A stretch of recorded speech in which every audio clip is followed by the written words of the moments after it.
Hello friends, എല്ലാവർക്കും Sumi's tasty kitchen എന്ന YouTube ചാനലിലേക്ക് സ്വാഗതം. ഇന്ന് നമ്മളിവിടെ ചെയ്യാൻ പോകുന്നത് ചോക്ലേറ്റ് ലാവ കേക്കാണ്. ഓവനും ബീറ്ററും ഒന്നും ഇല്ലാതെ ആവിയിൽ വെച്ചിട്ടാണ് നമ്മൾ ഈ കേക്ക് ഇവിടെ ചെയ്യാൻ പോകുന്നത്. നല്ല ടേസ്റ്റി ആട്ടോ, പറയാൻ പറ്റുന്നില്ല. അടിപൊളി ടേസ്റ്റി ആയിട്ടുള്ള കേക്കാണ്. വളരെ ഈസിയാണ്. വെറും 15 മിനിറ്റ് മതി ഇത് ചെയ്തെടുക്കാൻ വേണ്ടിയിട്ട്. അപ്പോൾ ഒരുപാട് പേര് ഈ ഒരു റെസിപ്പി ചോദിച്ചിരുന്നു. ഇത് ചെയ്യാൻ വൈകിയതിൽ ക്ഷമിക്കുക. പിന്നെ ഈ ഒരു കേക്ക് നമുക്ക് വലിയൊരു കേക്കായിട്ട് ചെയ്യാൻ പറ്റില്ല. ചെറിയ കേക്കാണ് നമ്മൾ ചെയ്യുന്നത്. ഞാനിവിടെ എടുത്തേക്കുന്നത് അരക്കപ്പ് മൈദയാണ്. അതേ കപ്പിന് തന്നെ അരക്കപ്പ് പഞ്ചസാര പൊടിച്ചത് കൂടി ചേർക്കുക. ഇനി നിങ്ങൾക്ക് കപ്പളവില്ലെങ്കിൽ ഏതെങ്കിലും ഗ്ലാസ് എടുക്കുക കേട്ടോ. ഇനി അതേ കപ്പിന് തന്നെ ഞാനിപ്പോൾ ഇവിടെ 3 ടേബിൾ സ്പൂൺ കൊക്കോ പൗഡറാണ് എടുത്തിട്ടുള്ളത്. പിന്നെ വേണ്ടത് baking powder, 1/2 teaspoon baking powder. പിന്നെ വേണ്ടത് സോഡാപ്പൊടി. അത് ഒരു നുള്ള് സോഡാപ്പൊടി ചേർക്കുക, ഒരു നുള്ള് ഉപ്പ് കൂടി ചേർക്കുക. ഇത്രയാണ് ഡ്രൈ ഇൻഗ്രീഡിയൻസ്. ഇത് ഇത്രയും കൂടെ നന്നായിട്ട് മിക്സ് ചെയ്യുക. ഈ മിക്സിങ് വളരെ പ്രധാനപ്പെട്ടൊരു സ്റ്റെപ്പാണ്. അത് നന്നായിട്ട് തന്നെ ചെയ്യുക കേട്ടോ.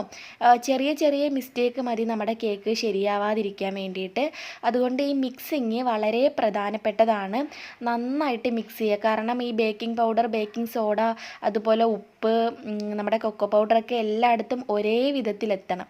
അതുകൊണ്ടാണ് നന്നായിട്ട് മിക്സ് ചെയ്യുക എന്ന് പറയുന്നത്.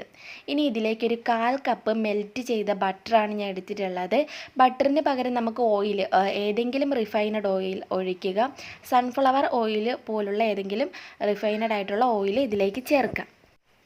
ഇനി ഇതിലേക്ക് നമുക്ക് വാനില എസൻസ് ചേർത്ത് കൊടുക്കാം. ഞാനിവിടെ ഒരു 1/2 ടീസ്പൂൺ വാനില എസൻസ് എടുത്തിട്ടുണ്ട്.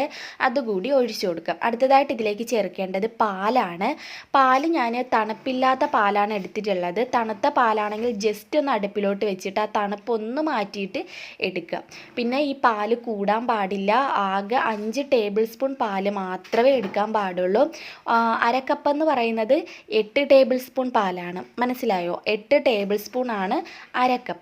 അപ്പോൾ ഞാനിവിടെ 5 ടേബിൾ സ്പൂൺ പാല് മാത്രമേ എടുത്തിട്ടുള്ളൂ. അതൊഴിച്ചിട്ട് ജസ്റ്റ് ഒന്ന് മിക്സ് ചെയ്തിട്ട് എടുക്കുക. മെല്ലെ മെല്ലെ മിക്സ് ചെയ്യുക, ഓവറായിട്ട് മിക്സ് ചെയ്യണ്ട.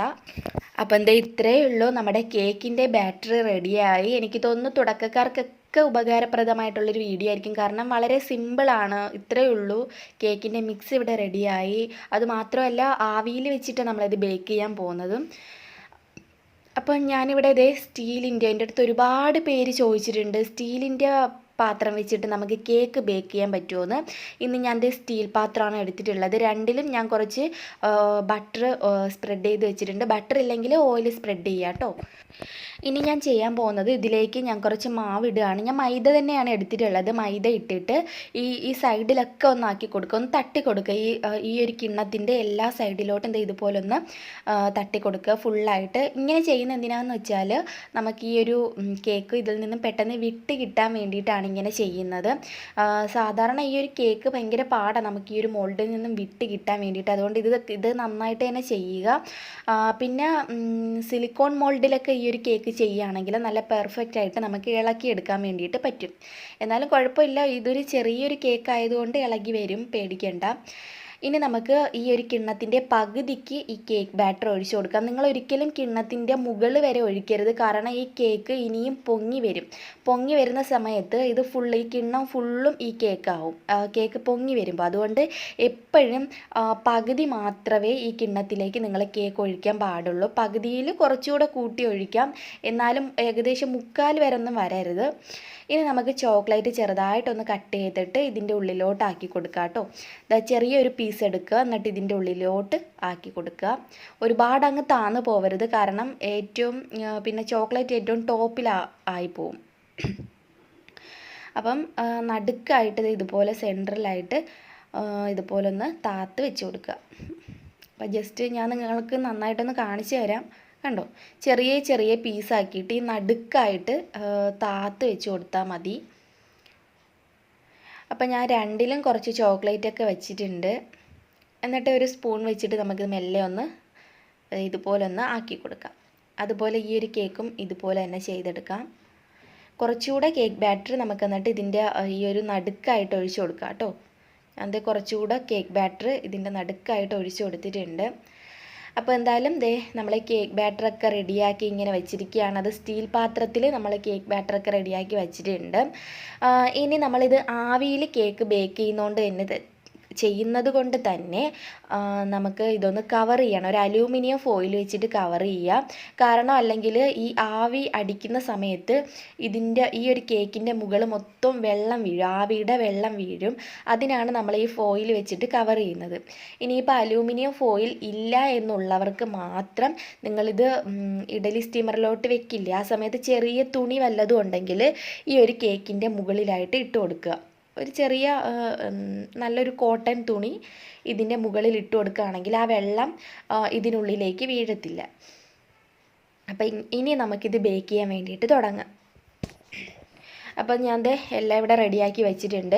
നിങ്ങൾക്ക് ഈ ഒരു സെയിം കേക്ക് ഓവനിലും ചെയ്തെടുക്കാം. OTG ഓവൻ ആണെങ്കിൽ ഒരു 10 മിനിറ്റ് ആദ്യം പ്രീ ഹീറ്റ് ചെയ്യുക. ഒരു 170 ഡിഗ്രി സെൽഷ്യസിൽ 10 മിനിറ്റ് പ്രീ ഹീറ്റ് ചെയ്ത ഓവനിലേക്ക് നമുക്ക് ഈ ഒരു കേക്ക് വെച്ചിട്ട് ഒരു 15 മിനിറ്റ് ബേക്ക് ചെയ്യാൻ വെക്കാം. അതുപോലെ തന്നെ കൺവെക്ഷൻ ആണെങ്കിൽ 170 ഡിഗ്രി സെൽഷ്യസിൽ 10 മിനിറ്റ് പ്രീ ഹീറ്റ് ചെയ്യുക. എന്നിട്ട് ഈ ഒരു കേക്ക് അതിനുള്ളിലേക്ക് വെക്കുക. ഒരു 15 മിനിറ്റ്, അതിൽ കൂടുതൽ വെക്കേണ്ട ആവശ്യമില്ല. 15 മിനിറ്റ് ബേക്ക് ചെയ്യുക. എന്നിട്ട് നമുക്കിതെടുക്കാം. എന്നിട്ട് ഒരുപാട് ചൂടാറുന്നതിന് മുന്നേ ആണ് ഇത് തുറക്കേണ്ടത്. അല്ലെങ്കിൽ ചൂട് നന്നായിട്ട് ആറിക്കഴിഞ്ഞാൽ ചോക്ലേറ്റ് കട്ടിയായിട്ട് പോവും. അപ്പം ഞാൻ ഇഡലി സ്റ്റീമറിലേക്ക് വെള്ളം ഒഴിച്ചിട്ടുണ്ട്. നമ്മൾ സാധാ ഇഡലിയൊക്കെ പുഴുങ്ങിയെടുക്കില്ല, അതുപോലെ വെള്ളം ഒഴിച്ചിട്ടുണ്ട്. കുറച്ച് തോനെ വെള്ളം ഒഴിക്കുക, കുറച്ച് വെള്ളം ഒഴിക്കരുത്, തോനെ വെള്ളം ഒഴിക്കുക. ഇനി അടുത്തതായിട്ട് ചെയ്യേണ്ടത് നമ്മുടെ ആ ഒരു കേക്കിൻ്റെ കൂട്ട് ഇതിൻ്റെ മുകളിലായിട്ട് വെച്ച് കൊടുക്കാം. അപ്പോൾ ഈ വെള്ളം ഇപ്പോൾ ചൂടായിട്ട് കിടക്കുകയാണ്. ചൂടായിട്ട് കിടന്നതിന് ശേഷമാണ് ഞാൻ ഇതിപ്പോൾ വെക്കുന്നത്.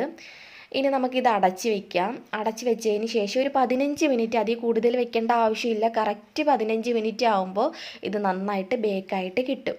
അപ്പോൾ ഞാൻ തീയൊന്നും കുറച്ച് വെക്കേണ്ട, തീ കൂട്ടി തന്നെ വെച്ചോളൂ, കുഴപ്പമൊന്നുമില്ല. ആ ആവിയിലിരുന്ന് ഇത് നന്നായിട്ടൊന്ന് ബേക്കായിട്ട് കിട്ടട്ടെ. അപ്പോൾ ഇപ്പോൾ ഏകദേശം ഒരു 15 മിനിറ്റ് ആയി. നമുക്കിതൊന്ന് തീയൊന്ന് ഓഫ് ചെയ്യാം.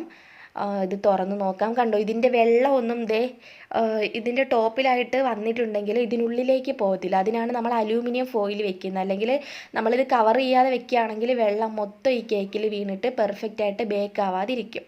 ഇനി നമുക്കിത് മെല്ലെ ഇറക്കാം. ഒരു തുണി വെച്ചിട്ട് പയ്യെ ഇറക്കാം. ഞാനൊരു കാര്യം കാണിക്കാൻ മറന്നുപോയി. ഞാൻ ഇത് ബേക്കായോ എന്ന് കാണിച്ചില്ലല്ലോ, അതുകൂടി ഞാൻ കാണിച്ചു തരാം കേട്ടോ. നമുക്കിത് അലൂമിനിയം ഫോയിലൊന്ന് ജസ്റ്റ് ഒന്ന് മാറ്റി നോക്കാം. കണ്ടോ, നമുക്കിത് തുറന്ന് നോക്കുമ്പോൾ തന്നെ മനസ്സിലാവും കേക്ക് ബേക്കായി നന്നായിട്ട് പൊങ്ങി വന്നു. ഇനി നമുക്കിത് മാറ്റാം. ചെറുതായിട്ടൊന്ന് ചൂടാറിക്കോട്ടെ, ചെറുതായിട്ട്. അപ്പോൾ കുറച്ച് ഒരുപാട് നേരം ഞാൻ വെച്ചിട്ടില്ല, ചെറിയ ചൂടാറിയതേ ഉള്ളൂ. ഇനി നമുക്ക് ചൂടുണ്ട്, നമുക്കിത് പുറത്തെടുക്കാം. ഒരു നൈഫ് വെച്ചിട്ട് ഈ സൈഡൊക്കെ ഒന്ന് വിട്ടെടുക്കണം. മെല്ലെ മെല്ലെ ചെയ്താൽ മതി കേട്ടോ. കാരണം ഈ ഒരു കേക്ക് ചിലപ്പോൾ പകുതി ഇതിനുള്ളിലേക്ക് ഇരിക്കാൻ സാധ്യതയുണ്ട്. അതുകൊണ്ട് മെല്ലെ ഒന്ന് ഇതുപോലെ ഒന്ന് ആക്കി കൊടുക്കുക. നമ്മളിപ്പോൾ ബട്ടറൊക്കെ തേച്ചത് കൊണ്ട് തന്നെ കുഴപ്പമില്ല, ഇതിൽ നിന്നും പെട്ടെന്ന് വിട്ട് കിട്ടാൻ എളുപ്പമാണ്.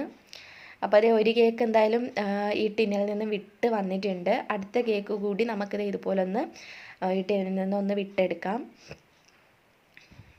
ശരിക്കും നല്ല ടേസ്റ്റിയാണ്, തീർച്ചയായിട്ടും ട്രൈ ചെയ്യുക. ഞാനൊരു 2-3 പ്രാവശ്യം ചെയ്ത് നോക്കി. ഞാൻ ആദ്യം ഒന്ന് ചെയ്തപ്പോൾ അത്ര അങ്ങ് ഒരു കേക്ക് ടേസ്റ്റ് ഉണ്ടായിരുന്നു, പക്ഷെ പെർഫെക്റ്റ് ആയിട്ട് വന്നിട്ടുണ്ടായിരുന്നില്ല. ഞാൻ 2-3 രീതിയിൽ ചെയ്ത് നോക്കി. എനിക്ക് തോന്നുന്നു ആവിയിൽ ചെയ്തപ്പോൾ നല്ല പോലെ വന്നു കേട്ടോ. ഇനി കുറച്ച് പഞ്ചസാര പൊടിച്ചത് ഇതിൻ്റെ ടോപ്പിലായിട്ട് ഒരു ഡെക്കറേഷൻ, ചുമ്മാ ഒരു ഭംഗിക്ക് വേണ്ടിയിട്ടാണ് ഇട്ട് കൊടുക്കാം. അടുത്ത കേക്ക് ഞാൻ എടുത്തിട്ടുണ്ട്. ഇതിപ്പോൾ കുറച്ച് ചോക്ലേറ്റ് ഇതിൻ്റെ ഉള്ളിലേക്കായിരിക്കുന്നത്. എന്താ സംഭവം എന്ന് വെച്ചാൽ നമ്മൾ ചോക്ലേറ്റ് ഇറക്കി വെച്ച സമയമില്ലേ, അപ്പോൾ അതങ്ങ് നന്നായിട്ട് താഴ്ത്തി വെച്ചാൽ ഈ കേക്ക് ഇതുപോലെ വരും. അപ്പോൾ നന്നായിട്ട് അങ്ങ് അമർത്തി താഴ്ത്തി വെക്കരുത് കേട്ടോ, അതൊന്ന് ശ്രദ്ധിക്കുക. അപ്പോൾ നമ്മുടെ അടിപൊളിയായിട്ടുള്ള ചോക്ലേറ്റ് ലാവാ കേക്ക് റെഡിയായി. നല്ല ടേസ്റ്റിയാണ്, തീർച്ചയായിട്ടും ഉണ്ടാക്കി നോക്കുക. വളരെ സിമ്പിളാണ്, പെട്ടെന്ന് തന്നെ ചെയ്യാൻ പറ്റിയ ഒരു കേക്കാണ്. കണ്ടോ, നമ്മുടെ ചോക്ലേറ്റ് ലാവ പോലെ ഇങ്ങനെ കിടക്കുന്നതിനാണ് ചോക്ലേറ്റ് ലാവാ കേക്ക് എന്ന് പറയുന്നത്. അപ്പോൾ അതേ ഞാനൊന്ന് ടേസ്റ്റ് ചെയ്യാൻ പോവുകയാണ്. സൂപ്പറായിട്ടുണ്ട്, ട്രൈ ചെയ്യുക. അപ്പോൾ ഈ റെസിപ്പി വൈകിയതിൽ ക്ഷമിക്കുക. അപ്പോൾ ഒരുപാട് പേര് ഒരുപാട് റെസിപ്പീസൊക്കെ ചോദിച്ചിട്ടുണ്ട്. തീർച്ചയായിട്ടും ഞാൻ എല്ലാവരും ചോദിച്ച റെസിപ്പീസൊക്കെ ഉടൻ തന്നെ അപ്ലോഡ് ചെയ്യുന്നതായിരിക്കും. പിന്നെ വീഡിയോ ഇഷ്ടമായിട്ടുണ്ടെങ്കിൽ തീർച്ചയായിട്ടും ലൈക്ക് ചെയ്യുക. ലൈക്ക് ചെയ്യാൻ വേണ്ടിയിട്ട് മറക്കരുത്. താഴെ കാണുന്ന ആ ലൈക്ക് ബട്ടണിൽ ഒന്ന് പ്രസ് ചെയ്തിട്ട് ലൈക്ക് ചെയ്യുക കേട്ടോ. അതുപോലെ നിങ്ങളുടെ ഫ്രണ്ട്സ് ആൻഡ് ഫാമിലിക്കൊക്കെ ഈ വീഡിയോ ഷെയർ ചെയ്ത് കൊടുക്കുക. തുടക്കക്കാർക്ക് വരെ ചെയ്യാൻ പറ്റിയൊരു കേക്കാണിത്. പിന്നെ ഇതുവരെയും ഈ ഒരു ചാനൽ സബ്സ്ക്രൈബ് ചെയ്യാത്ത ഏതെങ്കിലും കൂട്ടുകാരുണ്ടെങ്കിൽ വേഗം തന്നെ സബ്സ്ക്രൈബ് ചെയ്ത് ഞങ്ങളുടെ ഈ ഫാമിലിയിലെ അംഗമാവുക. അതിന് വേണ്ടിയിട്ട് താഴെ കാണുന്ന റെഡ് സബ്സ്ക്രൈബ് ബട്ടണിൽ ഒന്ന് പ്രസ് ചെയ്ത് സബ്സ്ക്രൈബ് ചെയ്യുക. നിങ്ങൾ സബ്സ്ക്രൈബ് ചെയ്യുമ്പോൾ കൂടെ ഒരു കുഞ്ഞു ബെല്ലൈക്കൺ വരും. അത് മറക്കാതെ ഒന്ന് ക്ലിക്ക് ചെയ്ത് വെക്കുകയാണെങ്കിൽ ഞാൻ പുതിയതായിട്ട് വീഡിയോസൊക്കെ ഇടുന്ന സമയത്ത് നിങ്ങൾക്കതൊരു നോട്ടിഫിക്കേഷനായിട്ട് കിട്ടുന്നതായിരിക്കും.